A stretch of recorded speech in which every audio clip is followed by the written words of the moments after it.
with me, your host, Marcus Cleaver. This week we're going to be looking at the case of the Homes and Communities Agency and JS Bloor Wilmslow Limited.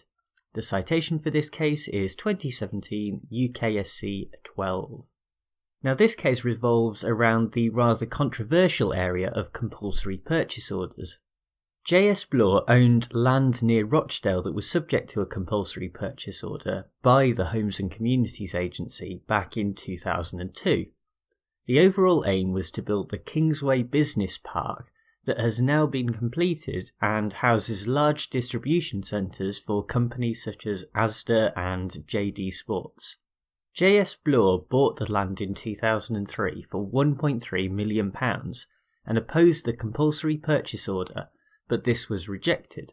The date set for valuing the land was the 4th of January 2006, but the law that currently exists for setting the value is unhelpfully vague, and this is the key issue at stake here. The relevant legislation is the Land Compensation Act 1961, and in particular Section 6 states that there should be no consideration of any actual or prospective developments when making a valuation, nor, according to sections 14 to 16, any consideration of any planning assumptions. Furthermore, there is also something referred to as the point gourde rule, that essentially means that the valuation should take place independent of the development being proposed by the acquiring authority. In other words, the value could not go up or down based on the Kingsway Business Park scheme that was in the pipeline. With all this in mind, JS Bloor put a claim in for around £2.5 million based on the potential for residential development of the land. Meanwhile, the Homes and Communities Agency valued the land based on its existing use value and came to a figure of only £50,000. With such a large disparity between the two sums, it is hardly surprising that this case ended up before the Lands Chamber of the Upper Tribunal. The tribunal generally agreed with the case put forward by JS Bloor and noted that there was indeed potential for future development of the land. However, because the granting of planning permission for such a development was by no means guaranteed, the tribunal came to a decision whereby the amount of compensation would be around £750,000. When the case moved up to the Court of Appeal, though, all bets were off. They suggested that Section 6 of the Land Compensation Act 1961, which you will remember from earlier is the idea that actual or prospective development of the land should be disregarded when arriving at a valuation, that section should be interpreted much more widely than the tribunal did in this particular case. Such an interpretation would certainly not help JS Bloor's case, and so they appealed to the Supreme Court, which is where we pick this up. Overall, the 5 justices agreed that the Court of Appeal were wrong in the approach that they took because they ignored the possibility of all future development of the land aside from the Kingsway Business Park. In particular, such a restrictive approach cannot be interpreted into Section 6.